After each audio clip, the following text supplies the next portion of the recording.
So with the album release in March, all of a sudden it was hitting Christian bookstores, it was on the radio, invitations for me to come and sing were coming in.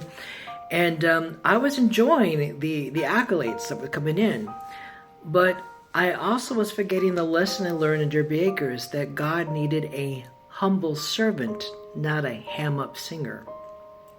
And even my friends from the Jeff and Brian Bible study kept giving me warning, like, David Michael, you might want to deflate that head of yours, I'm like, it's okay. And I thought, it's all right, I got it under control. So I get invited to go to Amsterdam in June of 1989, and I'm sponsored by my church, Calvary Chapel, Costa Mesa, actually Pastor Chuck Smith. And I go there with this mentality, I'm God's gift to this, this ministry that invited me, and, I'm whatever. Yeah, I did not last long there. First of all, I was unprepared for the spiritual darkness that's in Amsterdam, and I definitely did not display Christ-like attitude in any way, shape, or form, and came back 2 weeks later with my tail between my legs and my head way low.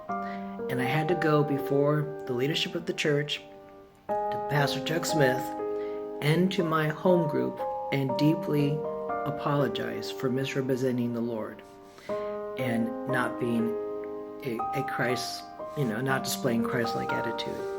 And so for 6 months, the leadership decided, okay, time out for you.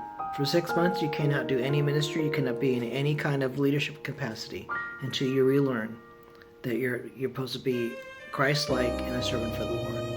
And so for 6 months, from June 89 to December 89, I was out of sight. And yet the Lord still blessed the ministry through the radio. I was still on the radio, but I didn't do any performance during that time. And it was one of the most hardest 6 months I can ever recall, as the Lord was humbling me and reminding me, I need a humble